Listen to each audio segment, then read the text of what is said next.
Bismillahirrahmanirrahim. Now this is our second lecture on the topic of multi-dosing kinetics. अच्छा, orally ही नहीं बल्कि intravenously भी dose जो है वो रिपीट की जाती है, यानी repetitive intravenous injection following a single rapid intravenous injection, यानी पहली डोज दी गई single rapid intravenous injection, the maximum amount of a drug in the body equals the administered dose. IV drug की दी गई है तो जो भी अमाउंट बॉडी में मौजूद होगा वो बराबर होगा किसके, जो डोज दी गई, यानी सारी की सारी डोज जो होगी वो इस वक्त या अमाउंट बॉडी के अंदर मौजूद होगा।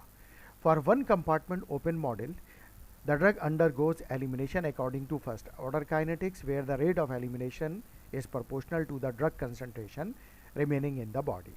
अगर ये वन कंपार्टमेंट में ड्रग गई है तो फिर ये ना सिर्फ ये कि डिस्ट्रीब्यूट होगी बल्कि फर्स्ट ऑर्डर के प्रोसेस से एलिमिनेशन भी हो जाएगी, और एलिमिनेशन रेट जो होगा वो डिपेंड कर रहा होगा कि ड्रग की कंसंट्रेशन कितनी है, क्योंकि फर्स्ट ऑर्डर इसी पर डिपेंड करता है।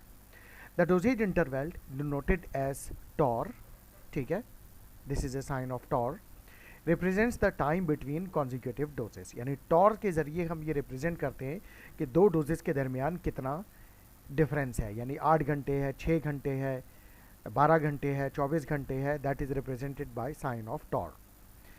So understanding how drug accumulate and eliminate during repetitive dosing is essential for maintaining therapeutic drug level while avoiding toxicity. So therefore we need to understand कि जब repetitive dose दे रहे हैं तो drug accumulate कैसे हो सकती है, eliminate कैसे होती है, ताकि उसका डोजिंग इंटरवल इतना रखें ताकि ड्रग जो है वो अपनी मेंटेन कर सके अपनी कंसंट्रेशन को थेरेप्यूटिक ड्रग लेवल में to avoid the toxicity. The mathematical relationship governing these processes allow clinician to predict drug concentration at any point during a multiple dosage regimen.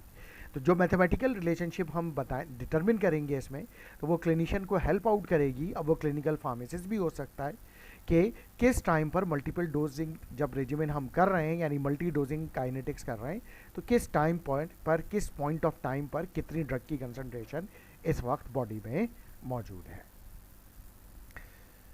Now drug accumulation during multiple dosing, the amount of drug remaining in the body after several hours of repeated dosing can be determined using pharmacokinetic equation that account for both drug accumulation and elimination.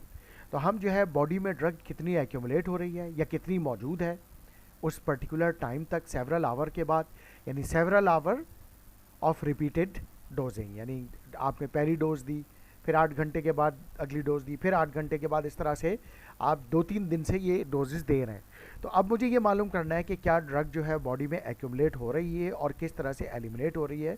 तो इसके लिए इसको हम मालूम कर सकते हैं pharmacokinetic equations के जरिए। If tau represents the dosing interval, अगर टॉर जैसे हमने बात की डोजिंग इंटरवल है, the drug amount remaining after multiple doses depend on the elimination rate constant K and the time elapse. तो टाइम जो अमाउंट जो होगा बॉडी में वो रिमेनिंग जो होगा वो डिपेंड कर रहा होगा कि एलिमिनेशन रेट कांस्टेंट क्या है उस ड्रग का और कितना टाइम उस वक्त तक हुआ है। की equation the relationship between the dose remaining and doses interval is express mathematically allowing prediction of drug level at any time point means D B या drug in body is equal to D not, यानी dose कितनी थी exponent minus K tau. यानी हम ये मालूम करेंगे इसमें के जो है एलिमिनेशन रेट कांस्टेंट हो गया उस ड्रग का फर्स्ट ऑर्डर, डी नॉट क्या हो गया, वो डोज हो गई जो हमने दी है, और टॉर क्या है डोजिंग इंटरवल। यानी हम ये मालूम करेंगे कि हमने ये इतनी डोज दी थी और सपोज दैट उसका एलिमिनेशन रेट कांस्टेंट ये है जो भी है, 0.15 है, 0.2 है, 0.3 है, 0.69 है, जो भी है वो ये है, 500 मिलीग्राम हमने डोज दी थी और हम कह रहे हैं कि हम उसको हर 12 घंटे से रिपीट कर रहे हैं। तो यहाँ पे मैं 12 रख दूंगा, तो ये मुझे पता चल जाएगा कि 12 घंटे के बाद जब मैं अगली डोज देने जा रहा हूँ तो ये फर्स्ट डोज में से कितना अमाउंट इस वक्त बॉडी में मौजूद है, यानी D B amount remaining in the body. यही हम कह रहे हैं कि हम ये मालूम कर सकते हैं कि amount remaining after multiple doses कितना है, यानी अगली डोज जब का टाइम आ रहा है तो उस वक्त तक कितना अमाउंट बॉडी में उस ड्रग का मौजूद है। अच्छा, ना सिर्फ हम ये मालूम कर सकते हैं बल्कि फ्रैक्शन भी मालूम कर सकते हैं कि वो कितना फ्रैक्शन यानी कितने परसेंट मौजूद है। Fraction remaining, the fraction of the dose remaining in the body is directly related to elimination rate constant and doses interval which is tau. with any given dose f depend on both k and tau. If tau is large, यानी अगर ये large है, f will be smaller because dB the amount of drug remaining in the body is smaller. क्योंकि देखें अगर जो होगा वो यानी ये कि जो है वो F depend on both if tau is larger, यानी अगर टॉर जो है वो डोजिंग इंटरवल लार्जर है तो फिर ज़्यादा टाइम मिलेगा फिर जो ड्रग को एलिमिनेट होने के लिए, तो डीबी जो होगा वो कम हो जाएगा, यानी उतनी देर में जो होगी वो ज़्यादा से ज़्यादा ड्रग बॉडी से एलिमिनेट हो जाएगी. इक्वेशन क्या है इसकी, एफ क्या है, fraction remaining in the body, dB by D not से भी निकाल सकते हैं, यानी उस टाइम पर ड्रग कितनी है, डी नॉट इससे भी फ्रैक्शन निकल आएगा, या फिर सिंपली हम क्या करें, F is equal to exponent minus K tau. Means कि मैं ये मालूम करूँगा कि उस ड्रग का मुझे के मालूम होना चाहिए, और सपोज दैट अगर वो ड्रग जो है उसका के है 0.15, तो मैं ये मालूम करना चाहता हूँ कि 12 घंटे के बाद उस ड्रग का कितना फ्रैक्शन बॉडी में मौजूद है.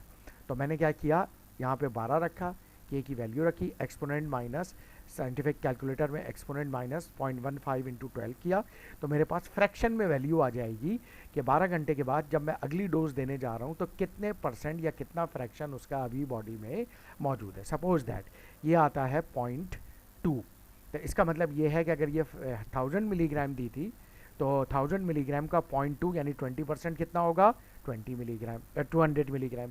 इसका मतलब है जब अगली डोज में देने जा रहा हूँ तो 1000 मिलीग्राम में से अब जो ड्रग बॉडी में मौजूद है वो सिर्फ 200 मिलीग्राम मौजूद है, 800 मिलीग्राम अभी तक बॉडी से एलिमिनेट हो चुकी है. ठीक है, तो इस तरीके से मैं इससे ये भी मालूम कर सकता हूँ fraction remaining in the body के 800 मिलीग्राम एलिमिनेट हो गई है और 200 मिलीग्राम अब बॉडी में मौजूद है जब अगली डोज का टाइम आ रहा है. This is called fraction remaining in the body. Now fraction calculation in multiple dosing. Two critical fraction govern drug behaviour during multiple dosage regimen, यानी दो फैक्टर जो है वो क्रिटिकल है मल्टीपल डोजिंग रेजिमेन में. The fraction remaining in the body, यानी कितनी drug जो है उस वक्त तक बॉडी में मौजूद है, एफ बी यही है, ठीक है ना, यानी एफ बी इसको ये भी कह सकते हैं fraction remaining in the body, तो यहाँ पे इसको एफ बी से जाहिर कर दिया. ठीक है, and the fraction eliminated which is F E. तो जितने इसका मतलब ये कि अगर देखें मैं इधर ही की बात करूं तो हमने कहा 20% रिमेनिंग है, तो इसका मतलब है 80% एलिमिनेट हो चुकी है. ठीक है, तो वो भी निकाल सकते हैं. तो fraction eliminated are complementary values that sum to the unity, यानी दोनों का सम 1 के बराबर होगा. These fractions are express as exponential function of the elimination rate constant and time. Fraction in the body मालूम करना है तो F B is equal to exponent minus K T, जो कि यहाँ पे भी हमने बात की है, F B is equal to exponent minus K Tor या एक्सपोनेंट माइनस के टी. दोनों में फ़र्क ये है कि ये मुझे ये बताएगा कि अगली डोज का जब टाइम आ रहा है उस वक्त तक कितने परसेंट ड्रग जो है बॉडी में रह गई है और कितनी ड्रग परसेंट मौजूद है. ठीक है, और ये मुझे बताएगा कि किसी भी टाइम पर, यानी ज़रूरी नहीं है कि अगली डोज तक, ठीक है, उससे पहले भी अगर मैं मालूम करना चाहूँ, सपोज दैट 12 घंटे पे अगली डोज रिपीट करनी है, लेकिन मैं ये मालूम करना चाहता हूँ 8 घंटे के बाद कितनी ड्रग अब बॉडी में मौजूद होगी, जो मैंने डोज दी थी उसका कितने परसेंट मौजूद है. तो F B is equal to exponent minus K into 8 करूँगा, तो इससे मुझे वैल्यू निकाल के आ जाएगी कि कितना फ्रैक्शन अभी 8 घंटे में मौजूद है. This represents the proportion of drug remaining in the body at time T after administration. जबकि अगर मैं ये मालूम करना चाहूँ, यानी इसका वाइस वर्सा, वो क्या है, एफ ई यानी fraction eliminated is equal to यही वैल्यू होगी, लेकिन यहाँ पे 1 माइनस कर देंगे, 1 minus exponent minus K T. ठीक है, तो this represents the proportion of the drug that has been eliminated from the body at time T, यानी 8 घंटे में कितना, सपोज अगर 8 घंटे में मालूम करना चाहता हूँ के की वैल्यू रखे, तो मैं इससे मालूम कर लूँगा कि कितने परसेंट ड्रग इस वक्त बॉडी से एलिमिनेट हो चुकी है. ठीक है, ये मालूम कर सकता हूँ. इसके अलावा मैक्सिमम कितनी कंसनट्रेशन गई है बॉडी पे, वो कैसे मैं मालूम कर सकता हूँ. C max is equal to C P naught upon 1 minus exponent minus K tau, यानी मैक्सिमम कितनी कंसंट्रेशन जा रही है. सी पी नॉट के लिए मैं क्या कर सकता हूँ, डोज अपॉन वी डी, यानी इधर मैं रख दूंगा dose divided by V D, तो मैं सी पी नॉट निकाल लूँगा, यानी वो उस ड्रग की डोज कितनी दे रहा हूँ वो तो मुझे पता ही होगा. वी डी मैं उसका लिटरेचर से निकाल लूँगा, तो डोज अपॉन वी डी से सी पी नॉट आ जाएगा, उससे ये उसकी हाफ लाइफ से के की वैल्यू आ जाएगी, और मैं ड्रग कितने इंटरवल से दे रहा हूँ वो भी यहाँ पे निकल कर आ जाएगा. तो ये वैल्यू से मैं ये मालूम कर सकता हूँ जो भी मैं ड्रग दे रहा हूँ जिसकी सी पी नॉट ये है, यानी इतनी डोज और उसके वी डी की बेस पे उसका एलिमिनेशन रेट कांस्टेंट ये है based upon its elimination half life, और इतने ड्यूरेशन से डोजिंग इंटरवल से रिपीट कर रहा हूँ, तो वो मैक्सिमम कंसंट्रेशन उसकी कितनी अचीव होगी मल्टी डोजिंग काइनेटिक्स में. Now mathematical relationship and dosing interval. The pharmacokinetic behavior of drugs during multiple dosing can be described through several mathematical relationships. अब मुझे pharmacokinetic behavior मालूम करने हैं तो मुझे पास मुख्तलिफ mathematical relationship है. These equations allows clinician to calculate drug concentration at any point during therapy, accounting for accumulation and elimination process that occur simultaneously. तो मुझे ये भी पता चल जाएगा कितनी ड्रग उस वक्त तक एक्यूमुलेट हो रही है और कितनी एलिमिनेट हो रही है. The relationship between dose, elimination rate and time are fundamental to understanding therapeutic drug monitoring. तो ये जो ड्रग की जो रिलेशनशिप है बिटवीन इस मल्टीपल डोजिंग में रिलेशनशिप है between dose, elimination rate and time are fundamental for understanding therapeutic drug monitoring. Therapeutic drug monitoring के लिए भी ज़रूरी है ये, ताकि हम क्या कर सकें, ऑप्टिमाइज कर सकें पेशेंट का dosing regimen for any individual patient. ठीक है जनाब. तो इसके बाद हम चलते हैं अब नेक्स्ट स्लाइड पे. उससे पहले हम ये देख लेते हैं. देखिए मैक्सिमम कंसंट्रेशन के लिए तो हमारे पास पिछली स्लाइड में ये इक्वेशन थी कि C max is equal to C P naught. C P naught मालूम कर लिया dose divided by V D से 1 minus exponent minus K tau. तो ये मुझे पता चल जाएगा जब हम मल्टी डोजिंग काइनेटिक कर रहे हैं उस ड्रग की तो उसकी मैक्सिमम कंसंट्रेशन कितनी अचीव होगी. मिनिमम मालूम करनी है तो उसके लिए फार्मूला ये है C P not exponent minus K tau यानी into exponent minus K tau divided by 1 minus exponent minus K tau. Average concentration उसकी मालूम करनी है तो C P average is equal to fraction of the dose absorb into D not यानी dose कितनी दी divided by V D यानी volume of distribution क्या है इंटू के इंटू टॉर यानी डोजिंग इंटरवल. इसके अलावा एक और फार्मूला भी है सी पी एवरेज मालूम करने का, A U C from time 1 to time 2 divided by tau. ठीक है. और अगर किसी भी टाइम पर मुझे ये मालूम करना हो कि उस टाइम पर प्लाज्मा कंसंट्रेशन कितनी होगी, तो यानी उस टाइम पर ना मैक्सिमम कंसंट्रेशन मुझे चाहिए, ना मिनिमम चाहिए, ना एवरेज, बस मुझे चाहिए कि उस टाइम पे प्लाज्मा कंसंट्रेशन क्या होगी. तो ये इक्वेशन होगी C P is equal to dose upon V D 1 minus exponent minus N K tau. N जो होगी वो नंबर ऑफ डोज होगी कि कौन सी भी डोज के बाद चेक करना चाह रहा है, यानी चौथी डोज, पांचवी डोज, छठी डोज, वो एन हो जाएगी. K into tau divided by 1 minus exponent minus K tau exponent minus K T. यहाँ टी में वो टाइम रखेंगे जिस टाइम पर मैं यानी उस डोज की कितनी उस टाइम के बाद कितनी, यानी जैसे छठी डोज के 2 घंटे के बाद प्लाज्मा कंसंट्रेशन क्या होगी तो मैं यहाँ पे 2 लिखूँगा. ठीक है. छठी डोज के 2 घंटे के बाद तो यहाँ पे टी की जगह 2 आ जाएगा. ठीक है. Now problem of A miss dose. अगर डोज मिस हो जाए तो फिर क्या करें. ठीक है. तो यही इक्वेशन जो अभी पिछली स्लाइड में हमने यूज़ की है इसी को यूज़ करेंगे.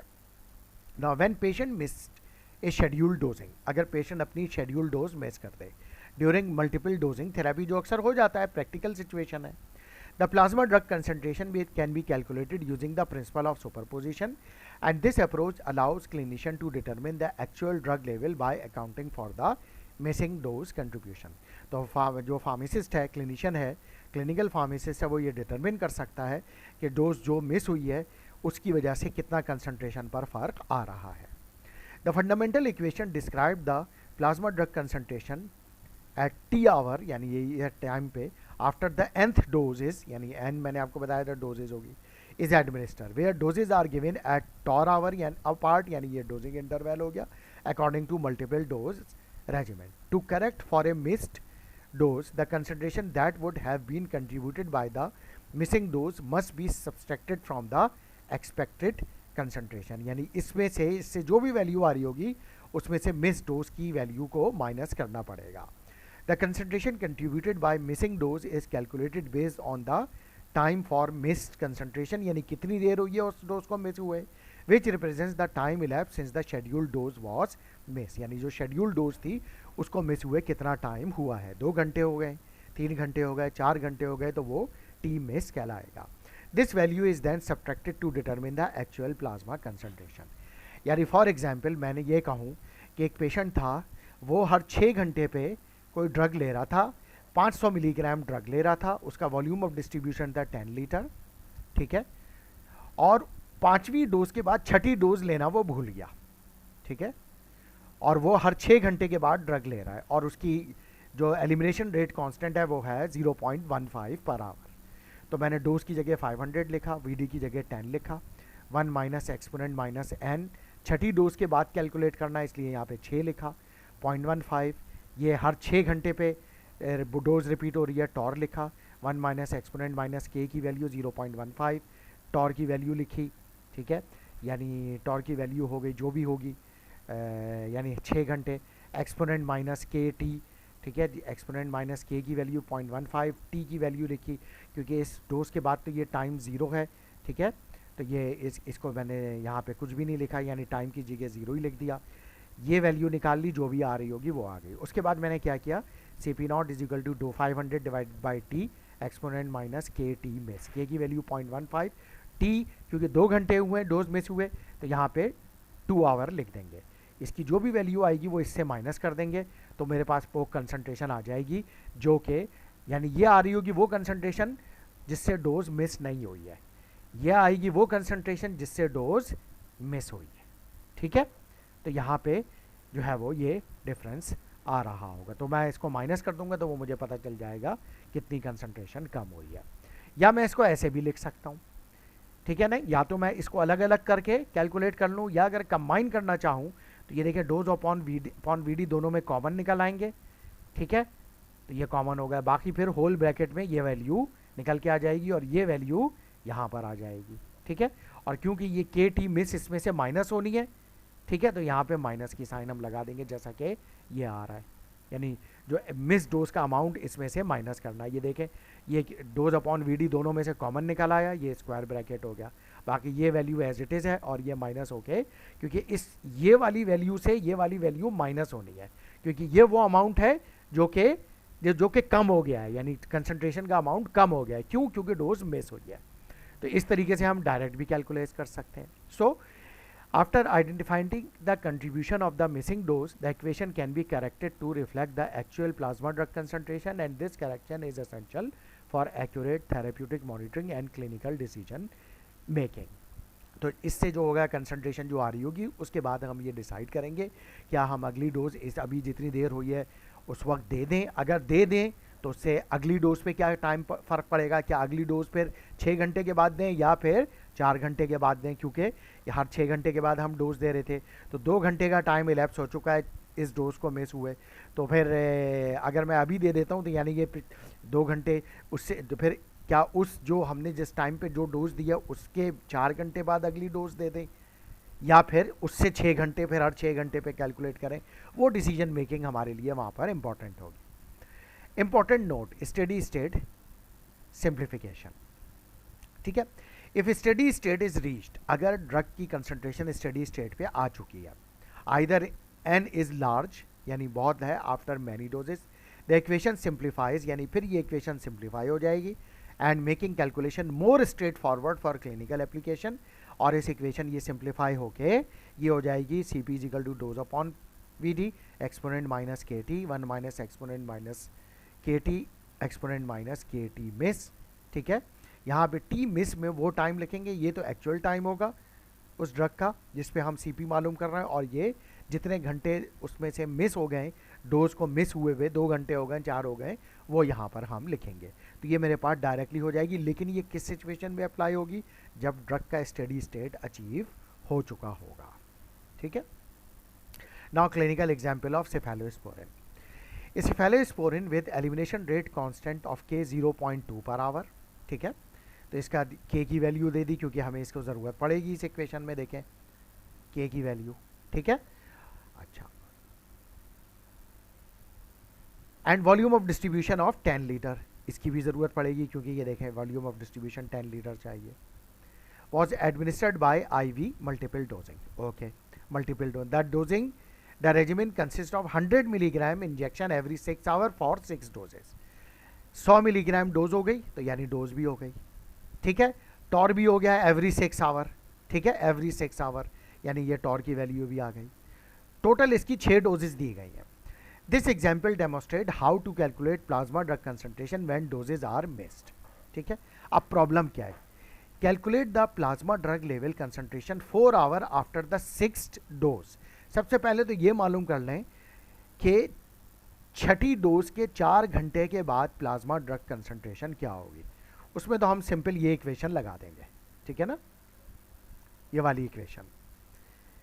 यहाँ पे हमने उसकी डोज जो गिवन है वो रखा, वीडी रखा, 1 माइनस एक्सपोनेंट माइनस एन छठी डोज, के की वैल्यू 0.2, टॉर यहाँ पे 6 आवर है, अगेन एक्सपोनेंट माइनस के की value 0.2, tau 6 hour, exponent minus 0.2, और ये टी की जगह 4 लिख देंगे क्योंकि 4 घंटे के बाद, छठी डोज के 4 घंटे के बाद कंसंट्रेशन मालूम करनी है।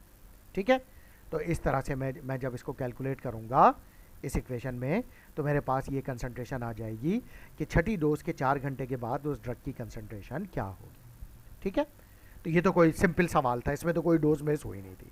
लेकिन अब सवाल क्या है, ए पार्ट, 5th डोज ओमिटेड, यानी अगर 5th डोज ओमिट हो गई है फिर क्या करें।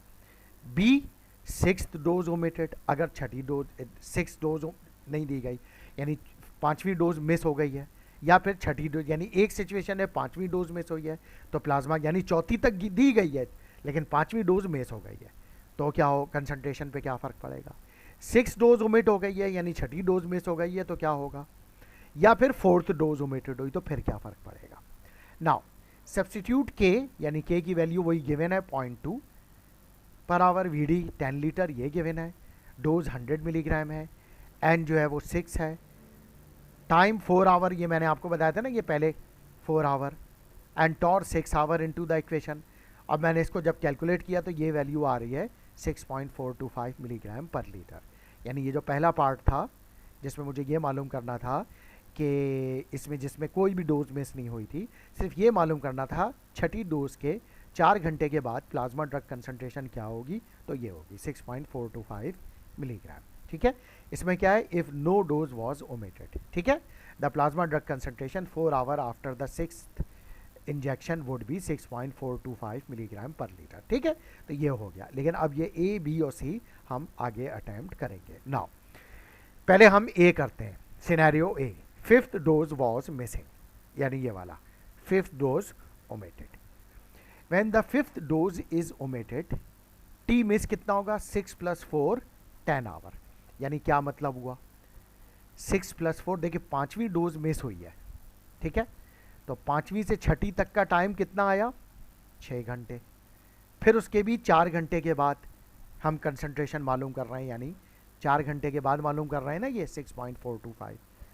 ठीक है, time elapse since the missing dose. ठीक है, तो 6 और 4 10 घंटे हो गया ये।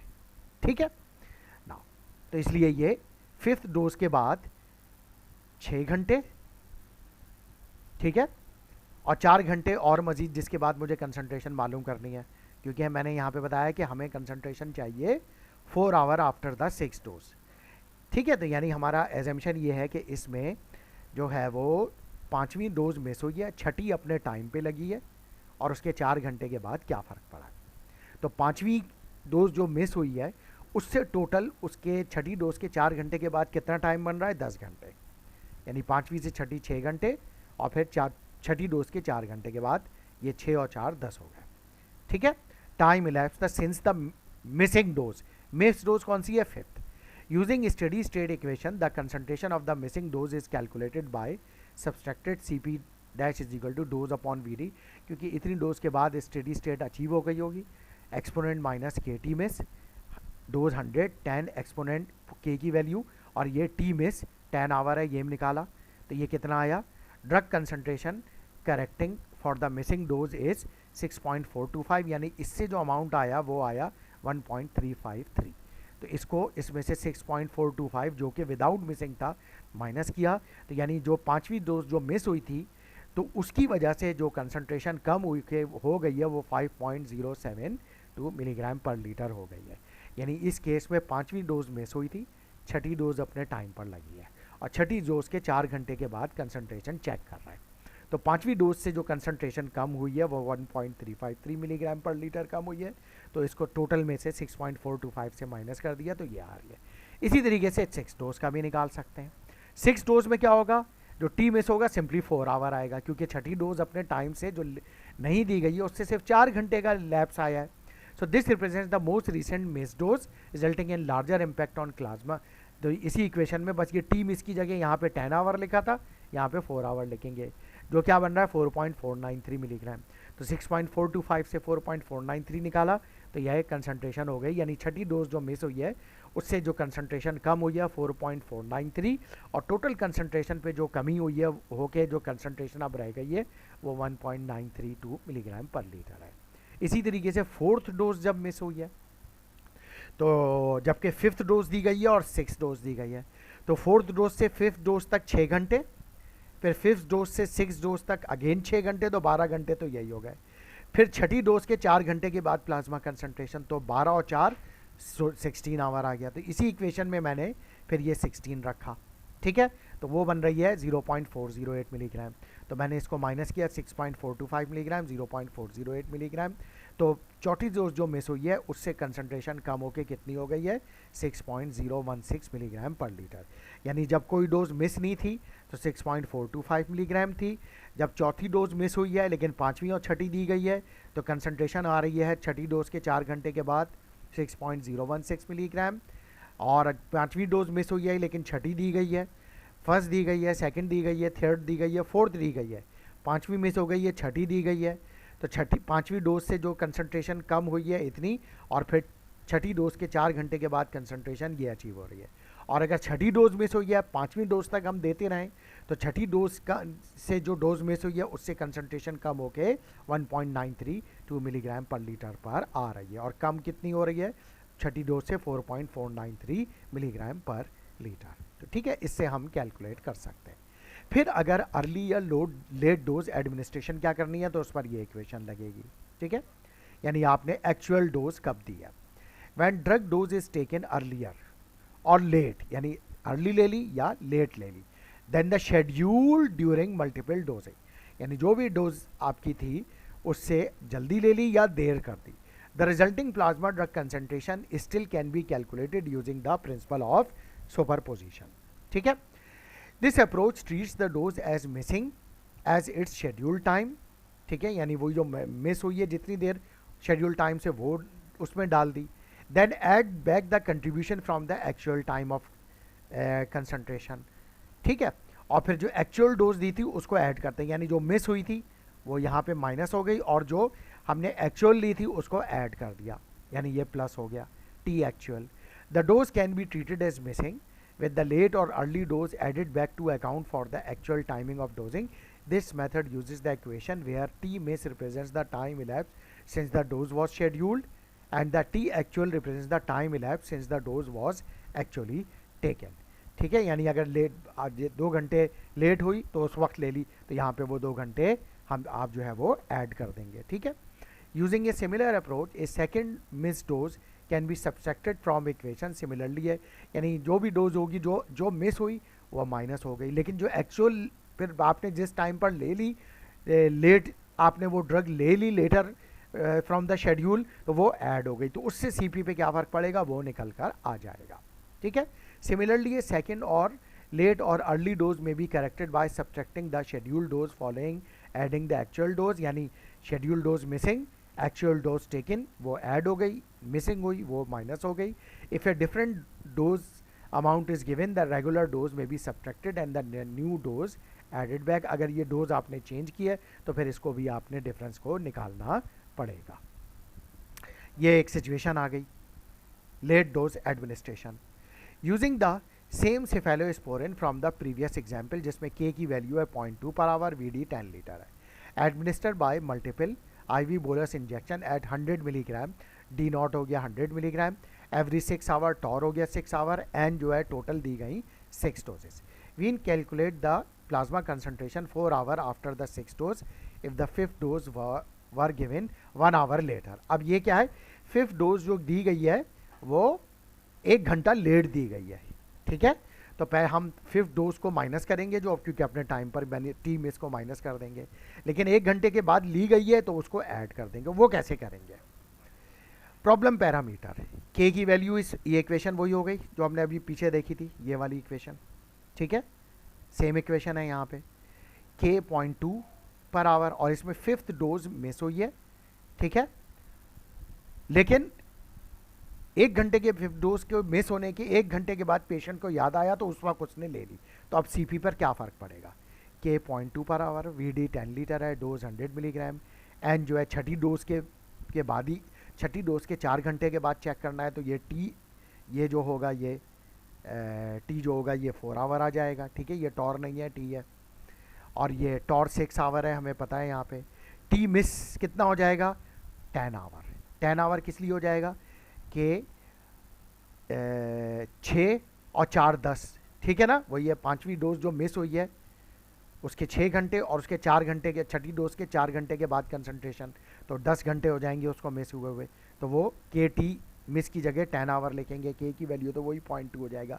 लेकिन एक्चुअल कितने टाइम पे ले ली गई थी, 1 घंटा बाद, यानी 9 आवर, जो एक्चुअल जो है वो लास्ट डोज से 9 आवर है, तो वो यहाँ पे टी की जगह 9 लिख देंगे, क्योंकि 10 आवर मिस हुए लेकिन एक्चुअली ले लिया 9 आवर पहले ही, ठीक है ना, तो इसलिए ये 9 यहाँ पे ऐड हो जाएगा।